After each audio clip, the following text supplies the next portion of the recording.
Todo empezó con un condón. Literalmente. Cayó del techo falso del baño a las 7:43 de la mañana, un miércoles, mientras mi marido, Jaime, estaba afeitándose. Yo estaba en la cocina, preparando café, cuando escuché un golpe sordo, seguido de un silencio extraño. Jaime no preguntó nada. Solo apareció en la puerta, con el condón usado en la mano, cubierto de polvo de obra y una mirada que no había visto en 10 años de matrimonio. ¿Esto qué es, Clara? Yo no dije nada. No podía. Me miraba como si no me conociera. Y, en ese momento, ni yo misma sabía quién era. La historia es larga, y te la voy a contar toda, sin filtros. Porque lo que hicimos, lo que escondí, y lo que vino después, eso sí que fue una obra de demolición completa. Pero empecemos por el principio, o mejor dicho, por cuando todo empezó a romperse sin que yo lo supiera. Fue hace exactamente 3 semanas, en Madrid, durante una comida de equipo en el restaurante El Secreto de Chamberí. Mi jefe, Javier, ese que se cree que todo se le perdona por tener canas y una sonrisa fácil, había reservado una mesa para 6. Yo no quería ir. Jaime había estado raro últimamente, más atento de lo normal, y no me apetecía fingir otra vez que todo iba bien. Pero fui. Y allí estaba Marcos, del departamento de marketing. Nuevo, joven, y con esa confianza de quien aún no ha tenido que recoger los pedazos de su vida del suelo. Me hizo reír. Me escuchó. Me preguntó cosas que Jaime ya no me preguntaba. Y esa noche soñé con él. 3 días después, pasó lo que no debía pasar. No fue romántico. No fue bonito. Fue rápido, incómodo y arriesgado. Fue en el baño de la oficina, en la 6ª planta, donde el techo es de placas desmontables. Lo hicimos ahí, como 2 adolescentes. Y cuando terminamos, escondí el condón usado en el falso techo, porque no había papelera y me entró el pánico. Me dije, lo tiro después. Nunca lo hice.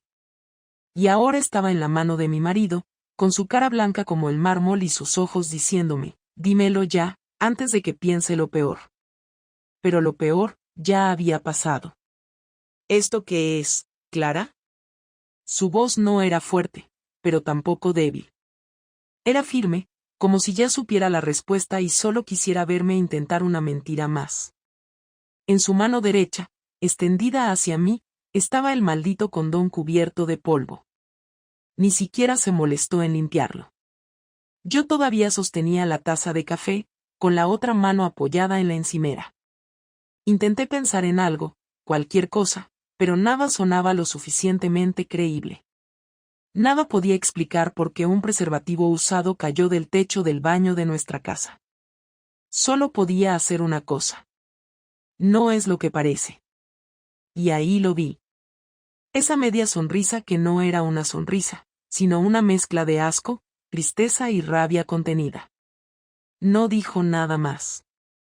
Caminó hacia el cubo de basura, lo tiró dentro sin mirar, y se quedó ahí parado, de espaldas a mí, con la cabeza agachada. Yo seguía inmóvil en la cocina, sintiendo como el silencio de ese momento era más ruidoso que cualquier grito que hubiese preferido recibir. No intentó romper cosas, no me insultó, no me acusó. Eso fue lo peor. Me miró con una frialdad quirúrgica y se fue al dormitorio, cerrando la puerta con cuidado, como si no quisiera hacer ruido.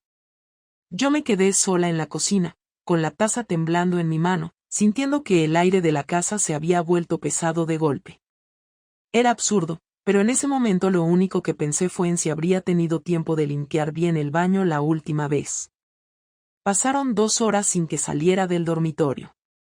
Yo estaba en el salón, sin moverme del sofá, mirando fijamente la pared, sin televisión, sin móvil, sin nada. Solo esperando que dijera algo. No sabía si estaba empaquetando cosas, si estaba llorando, si estaba revisando cada rincón de la casa buscando más pruebas, o si simplemente se había quedado dormido del shock. Lo único que sabía era que la puerta seguía cerrada y eso me estaba matando. A las 11, por fin salió. Llevaba la misma ropa que antes, pero con las llaves del coche en la mano. Me miró y preguntó con calma. ¿Con quién? No lo preguntó gritando, no con lágrimas, no con desesperación. Fue una pregunta directa, concreta, como si necesitara tachar una casilla para entender qué hacer después. Yo pensé en negarlo, en inventar un nombre falso, en culpar a alguien que no existía, pero me di cuenta de que ya no había forma de disfrazarlo. Un compañero del trabajo, dije sin mirarlo. No respondió. Solo asintió, se dio la vuelta y abrió la puerta principal. Antes de salir, añadió sin mirarme. Voy a casa de mi hermana. No me llames. Y se fue. La puerta se cerró con un golpe seco que retumbó más fuerte que si hubiese estallado una bomba en el salón. Me quedé sola, de pie, como si la casa entera hubiese dejado de tener gravedad. Caminé hasta la ventana y lo vi arrancar el coche. Se fue sin mirar atrás. Ese día no fui a trabajar. No llamé a nadie. No encendí el móvil. No lloré. No hice nada más que repasar, una y otra vez, lo que había hecho, cómo había llegado a ese punto, y qué demonios esperaba que pasara después. Pensaba que lo tenía todo bajo control. Pensaba que podía esconderlo, que era solo un desliz, un error sin consecuencias reales. Pero ahora Jaime lo sabía. No cómo, no con quién exactamente, pero lo suficiente para que su mundo se viniera abajo. Y lo peor es que no fue un accidente. No fue una noche loca. Fue algo que repetí, algo que elegí hacer más de una vez. Y ahora esa elección había explotado en mi cara. No me escribió durante los 3 días siguientes. Yo no sabía si estaba en casa de su hermana de verdad o si ya había ido con un abogado. No sabía si iba a volver, si iba a llevarse a los niños, si iba a contarle todo a su familia, a la mía, a nuestros amigos.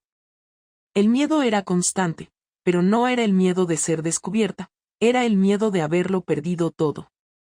Porque lo que más dolía no era lo que había hecho, sino lo que sabía que iba a venir después. El viernes por la noche, recibí un mensaje. No decía hola, no decía su nombre, solo decía, mañana por la mañana voy a casa. Quiero hablar contigo. No quiero que estén los niños. Sentí un nudo en el estómago que no me dejó dormir.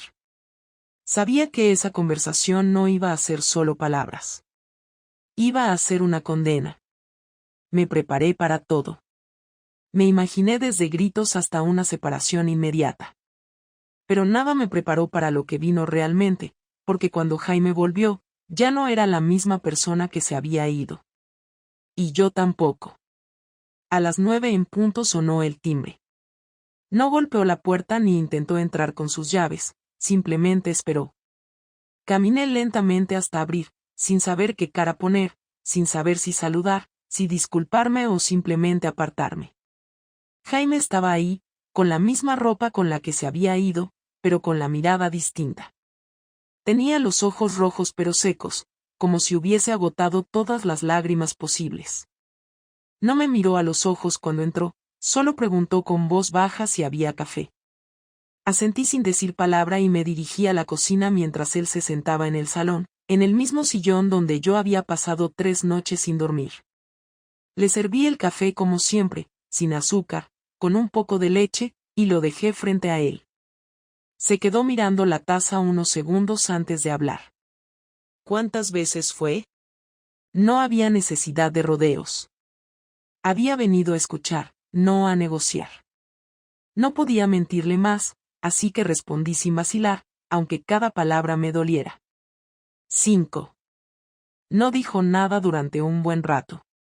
Tomó un sorbo de café, dejó la taza con cuidado sobre la mesa y se quedó mirando hacia la ventana. Me mantuve de pie, a unos metros, sin atreverme a sentarme. El silencio era denso, pero no incómodo. Era el tipo de silencio donde sabes que estás a punto de perder todo lo que has construido durante años. ¿Y por qué? La pregunta era tan directa como imposible de responder. No podía justificar lo que había hecho, no con razones que tuvieran sentido, no con argumentos que no sonaran estúpidos o egoístas. Pero él esperaba algo, así que dije lo único que podía decir. Porque me sentía vacía. Porque me gustó cómo me hacía sentir. Porque me escuchaba. Porque no me juzgaba. No fue por amor. Ni siquiera fue por sexo. Fue por mí. Lo dijo antes de que pudiera continuar. Entonces fue por ego. Lo dijo sin rencor, sin gritar, sin acusarme. Era una afirmación, una conclusión lógica. Me hizo más daño así, porque no estaba exagerando, no estaba dramatizando, estaba simplemente entendiendo, y eso dolía más que si me hubiese insultado. Sí, respondí. Suspiró largo, se pasó la mano por el rostro y por primera vez me miró directamente. ¿Pensaste en mí en algún momento? No supe cómo responder eso. Claro que había pensado en él. Pensaba en él cada vez que lo hacía. Pensaba en lo que perdería si me descubría. Pero no era eso lo que preguntaba. No quería saber si me preocupaba que se enterara, sino si en algún momento me importó lo suficiente como para frenar. Y la verdad era que no. No como debía. Asintió lentamente, como si cada respuesta fuera un paso más hacia una decisión ya tomada. ¿Sigues hablando con él? Negué con la cabeza. No tenía sentido seguir. Después de lo del baño, después de ese estúpido escondite en el techo, rompí todo contacto. Lo bloqueé, borré los mensajes, eliminé cualquier rastro. No por culpa, sino por miedo. Y ahora ese miedo se convertía en realidad frente a mí. ¿Hubieras seguido si no te hubiera pillado? La pregunta más difícil de todas. Porque yo no lo sabía. Tal vez sí. Tal vez no. Tal vez lo habría terminado por aburrimiento o culpa, o tal vez habría durado meses más. Lo peor era no tener esa respuesta clara. Pero él necesitaba honestidad, y esta vez, al menos, se la debía. No lo sé. Se recostó hacia atrás, cruzó los brazos y me observó. Luego bajó la mirada y dejó escapar otro suspiro, esta vez más corto, más tenso. ¿Qué quieres que haga? No entendí la pregunta. ¿Quieres que me vaya? ¿Quieres arreglarlo? ¿Quieres que finjamos delante de los niños? No respondí de inmediato.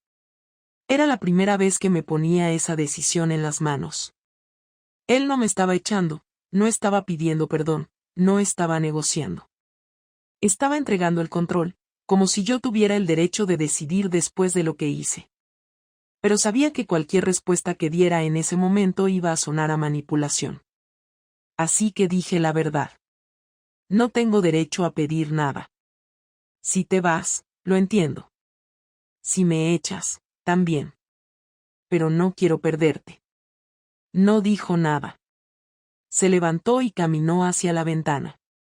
La casa estaba en silencio total. Ni los vecinos hacían ruido. Ni una moto, ni un coche, nada. Volvió a hablar con la mirada hacia afuera. Me fui 3 días para no matarte. Porque cuando encontré eso en el baño, mi primer impulso fue reventarte contra la pared. Nunca me había sentido así. Nunca.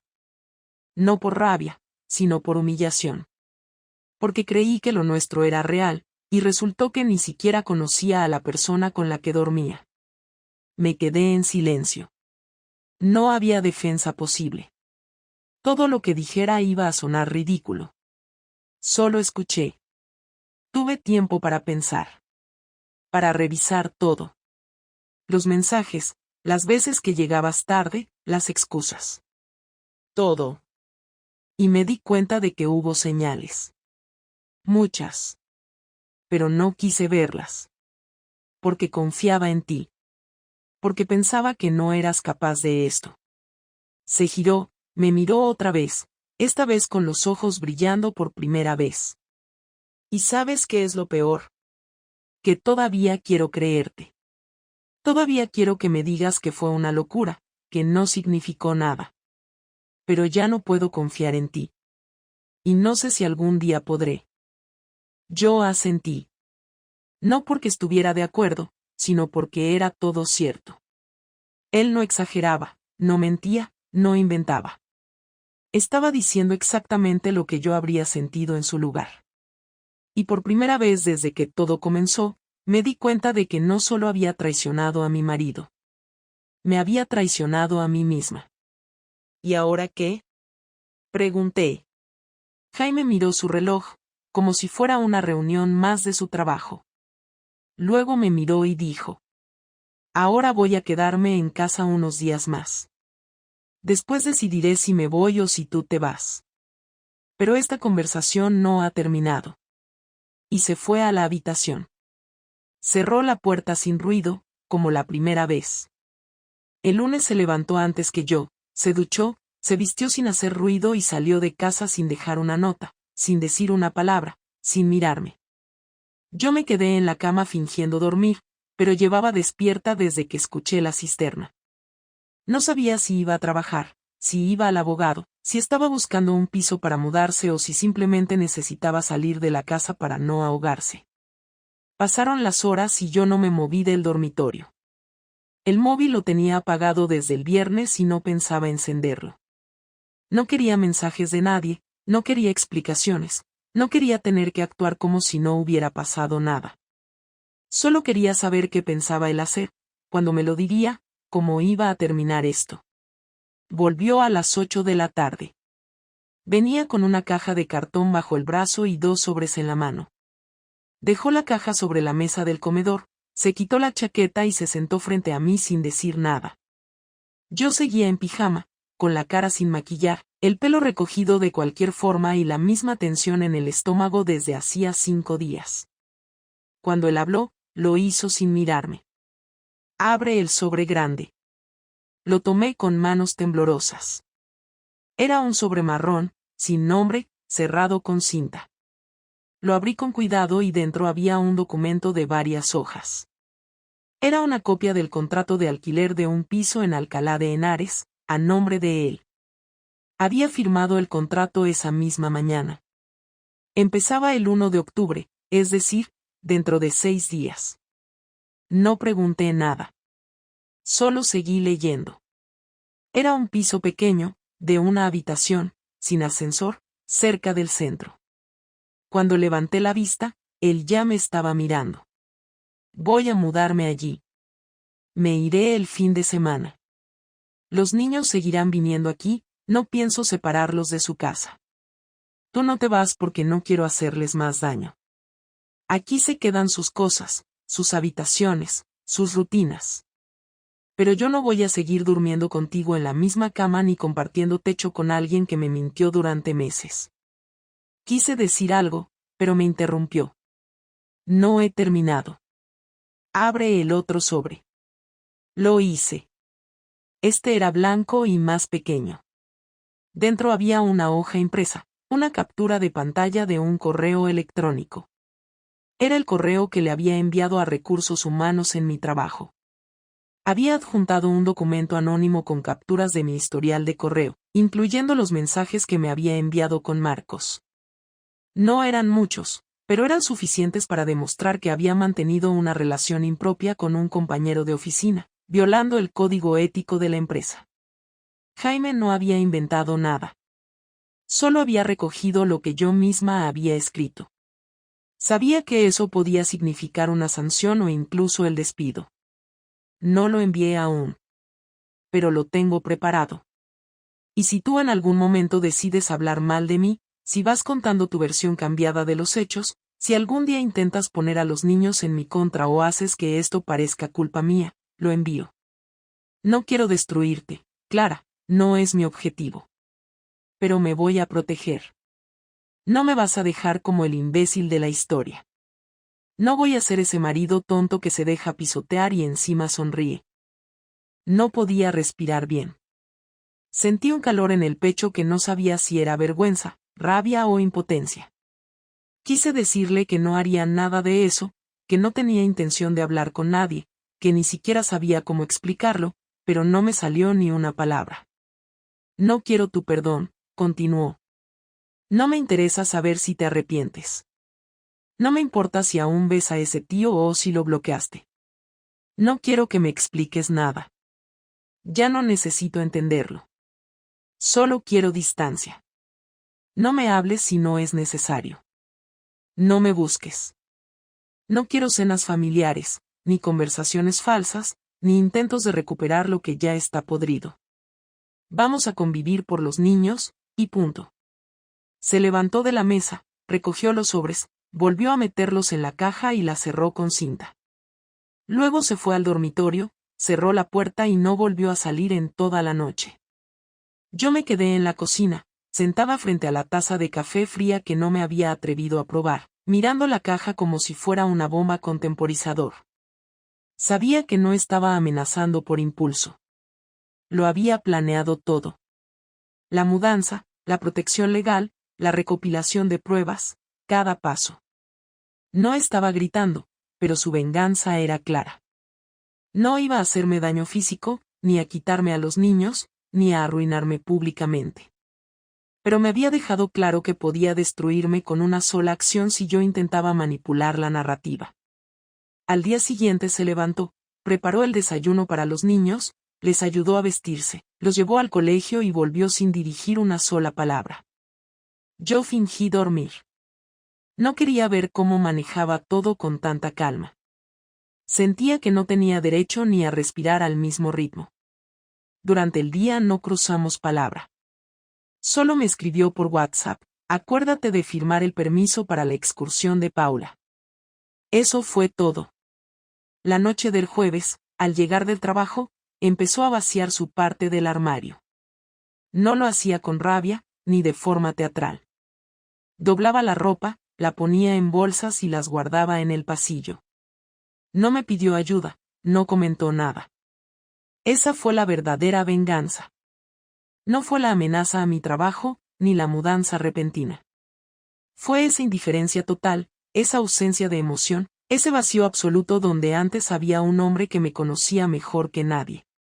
Me di cuenta de que no me gritó, no lloró, no me tocó, no intentó entenderme. Me había borrado de su vida emocional sin siquiera cerrar la puerta de un portazo. Y yo, que pensaba que tenía el control, que todo podía manejarse si pedía perdón, entendí en ese momento que había perdido mucho más que un matrimonio. Había perdido la única versión de él que me amó de verdad. El domingo por la tarde, cuando ya había guardado todas sus cosas en el coche y los niños estaban en casa de sus abuelos, Jaime se quedó de pie en el pasillo con las llaves en la mano y la cara inexpresiva, como si estuviera esperando que alguien le dijera qué hacer. Yo llevaba todo el día evitando ese momento, limpiando la cocina, ordenando los armarios, lavando ropa que ya estaba limpia, cualquier excusa para no tener que mirarlo. Pero cuando vi que no se movía, que no abría la puerta, supe que estaba esperando algo. Me acerqué sin hablar, apoyándome contra la pared del salón. Él giró la cabeza, me miró, y fue entonces cuando lo dijo, sin rodeos ni pausas. Necesito saber una cosa antes de irme. Asentí sin hablar. Me temblaban los dedos, no sabía si por miedo, por nervios o porque ya no podía controlar lo que me pasaba por dentro. ¿En algún momento pensaste dejarme? No me lo esperaba. No era una pregunta práctica, ni sobre el piso, ni sobre los niños, ni sobre el trabajo. Era personal, directa, incómoda. Pero no podía evitarla. No, respondí, y me costó decirlo sin parecer que estaba mintiendo. Nunca quise dejarte. Me miró sin cambiar el gesto, como si intentara decidir si creerme o no. Se apoyó en la pared, a 1 metro de distancia, y cruzó los brazos. No hablaba con odio, ni con ironía, pero tampoco con cariño. Era como si quisiera cerrar un archivo en su cabeza y necesitara una última línea de información. ¿Y entonces por qué no me dijiste nada cuando empezaste a sentir que algo iba mal?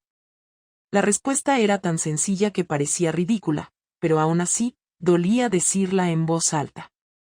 Porque no quería enfrentarme a lo que sentía. Porque me daba miedo darte motivos para alejarte. Porque no sabía cómo hablar contigo sin que todo se rompiera. Y al final lo rompiste igual. No fue un reproche. Fue una observación. Una sentencia. La acepté sin defenderme. Era verdad. Lo había hecho yo sola. Sin ayuda. Sin provocación. ¿Lo sigues viendo? No, respondí inmediatamente. Se acabó hace semanas, incluso antes de que pasara lo del baño. Lo bloqueé. No quiero volver a hablar con él. No sé si me creyó. Asintió levemente, como si fuera un dato más, sin importancia real. Luego bajó la mirada y se quedó en silencio unos segundos, hasta que volvió a hablar. No te odio, Clara. No voy a hacerte la vida imposible, ni voy a intentar joderte por joder. Pero tampoco quiero seguir siendo parte de tu vida como si nada. No puedo quedarme aquí fingiendo que con tiempo se arregla. Porque no se arregla. Yo no funciono así. Si no confío en ti, no puedo estar contigo. Y ya no confío. Ya no puedo ni escucharte hablar por teléfono sin pensar que estás mintiendo. No quiero vivir así. Cada palabra era un clavo más. Me dolía porque era exacto. Porque todo lo que decía lo había sentido yo también, aunque en sentido contrario. Yo había vivido la desconfianza, la sospecha, el miedo a ser descubierta, y ahora entendía que eso era justo lo que él sentía conmigo, pero al revés. Y eso no se arregla con abrazos, ni con promesas, ni con tiempo. Lo sé. Quiero que tengamos un acuerdo claro. Yo no te voy a quitar a los niños, pero tampoco quiero horarios improvisados ni peleas absurdas. Vamos a hacer un calendario, vamos a repartirnos las responsabilidades, y vamos a hablar de ellos, no de nosotros. No quiero escenas, ni dramas, ni explicaciones sobre lo que pudo haber sido distinto. Lo que pasó, pasó. Y ya está. De acuerdo, dije, sin fuerzas para discutir nada. Y necesito que me prometas algo. Lo miré, esperando lo peor. Si algún día los niños te preguntan por qué me fui, no les mientas. No les digas que fue porque discutíamos mucho o porque nos distanciamos. No los pongas en mi contra, pero tampoco los engañes. Si quieren saber, diles la verdad. Que cometiste un error y que yo no supe perdonarlo. Nada más. Te lo prometo. Se acercó a la puerta, metió la mano en el bolsillo y sacó un juego de llaves. Lo dejó sobre la mesa de la entrada sin mirar atrás.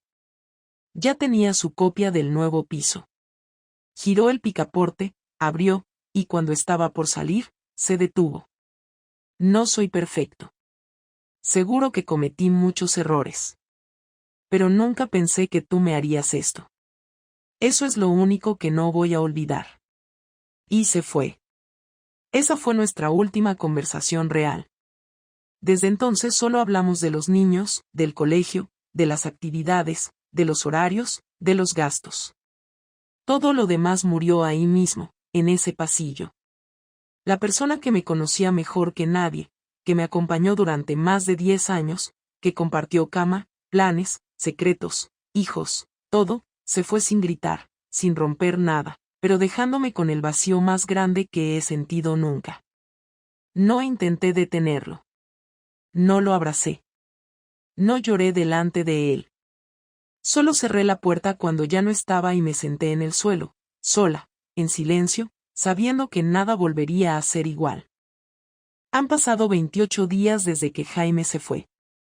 28 días exactos desde la última vez que cerró esa puerta como parte de esta casa y no como un visitante. Desde entonces no ha dormido aquí ni una sola noche, no ha cruzado la puerta sin avisar, no ha dejado ni una prenda, ni una taza, ni una nota olvidada. Solo viene a por los niños o los recoge desde la calle, siempre puntual, siempre educado, siempre distante. Hemos intercambiado más mensajes que palabras. No vuelve a entrar, no acepta un café, no mira más de 5 segundos a ningún lado que no sea la mochila de Paula o el abrigo de Mateo. Nunca ha preguntado si estoy bien, sinceramente, entiendo que no le importe. Tampoco es que yo tenga algo bueno que decir. En estos días he intentado entender todo desde un punto de vista menos emocional. He hecho listas mentales, repasado momentos, recordado conversaciones, incluso intenté analizar en qué momento exacto dejé de respetarlo. No fue una gran pelea, ni una decepción concreta. Fue una acumulación de cosas pequeñas que no supe enfrentar a tiempo. Pequeñas frustraciones, pequeñas ausencias, pequeñas decisiones que ignoré hasta que ya era tarde. Pero esa explicación, aunque real, no es una excusa. Ni siquiera es un consuelo. Porque lo cierto es que cuando tuve la oportunidad de hablar, no lo hice. Y cuando tuve la opción de arreglar las cosas, preferí evadirlas metiéndome en algo que solo sirvió para destruir lo que ya estaba dañado. Nadie en nuestra familia sabe nada todavía. Ni mis padres, ni sus padres, ni nuestros amigos en común. Los niños no preguntan porque aún no sospechan que esta separación es permanente. Creen que papá se mudó temporalmente por trabajo y que pronto volverá. Lo creen porque yo les he dicho eso, porque no he tenido el valor de contarles la verdad, porque no sé cómo explicarles que su madre hizo algo que no se puede borrar. Jaime aún no me ha presionado con eso. Me dejó esa responsabilidad, pero sé que si tardo demasiado o si decido mentirles, él será quien lo diga. No me lo ha advertido directamente, pero no hace falta. Lo conozco lo suficiente como para saber que no va a permitir que yo maneje la historia a mi antojo. He empezado terapia. No porque crea que con eso voy a recuperar algo, sino porque necesito entender por qué arruiné todo. No quiero convertirme en una de esas personas que se victimiza y se convence de que la culpa fue compartida. No lo fue. Jaime pudo haber sido más atento, más presente, más comunicativo, pero eso no justifica lo que hice. Él no me traicionó, no me mintió, no me humilló. Yo sí lo hice. Y ese es un peso que voy a cargar, me perdone o no. Esta semana me reuní con Recursos Humanos. Aún no han recibido el correo que Jaime dijo tener listo, pero no quiero vivir esperando que llegue. Así que decidí tomar la iniciativa. Pedí una reunión con mi jefa directa y le conté que mantuve una relación personal con un compañero de otro departamento, que ya terminó, que no hubo favores laborales, que no afectó el desempeño ni involucró recursos de la empresa. Fue una conversación incómoda, profesional, pero necesaria. Me dijeron que lo evaluarán y que puede haber una sanción formal. Estoy preparada para eso. Es parte del precio. Con Marcos no he vuelto a hablar. No me interesa saber qué piensa, ni cómo lo recuerda, ni si se siente culpable o no. No tengo curiosidad ni por su versión de los hechos. No fue amor, no fue una historia digna de nada, fue simplemente una serie de decisiones egoístas. No hay nada que recuperar ahí. Y si algún día intenta contactarme, simplemente lo ignoraré. Hoy, mientras doblaba la ropa de Paula, ella entró al cuarto y me preguntó si papá iba a venir a dormir algún día. Me quedé congelada, con una camiseta en las manos. No supe qué responder. Me limité a sonreír y decirle que no sabía, que tal vez pronto. Me odie o no por eso, no fui capaz de romperle la imagen que tiene de su padre. No podía ser yo quien la mirara a los ojos y le dijera que la persona que ella admira no quiere volver a esta casa porque yo cometí un error imperdonable. No sé cuánto tiempo podré sostener esa mentira, pero hoy no fui capaz de soltarla. No tengo esperanzas de que volvamos. Ni siquiera me planteo la posibilidad. Él ya no está emocionalmente disponible para mí, y no lo culpo. Lo que tuvimos, lo que construimos, ya no está. Solo queda el respeto por los hijos, una rutina compartida y un pasado que ambos vamos a intentar manejar con el menor daño posible. No me interesa forzar una reconciliación. Quiero reparar lo que rompí internamente, pero no para que él me acepte de nuevo, sino para poder convivir con lo que hice sin destruirme del todo. No soy una víctima. No estoy rota. No soy una mujer incomprendida. Soy una persona que tomó malas decisiones y que ahora vive con sus consecuencias. No hay una nueva relación esperándome, no hay una redención fácil, no hay finales felices. Solo hay realidad. La realidad de una mujer que lo tenía todo y lo desperdició por no saber enfrentar sus vacíos. Si hay algo que aprendí de esto, es que la mentira siempre encuentra la forma de salir a la luz. Aunque la escondas en un techo. Aunque creas que nadie va a mirar allí. Aunque pienses que nunca se va a caer. Porque siempre se cae. Y cuando cae, destruye todo lo que toca. Incluyéndote a ti.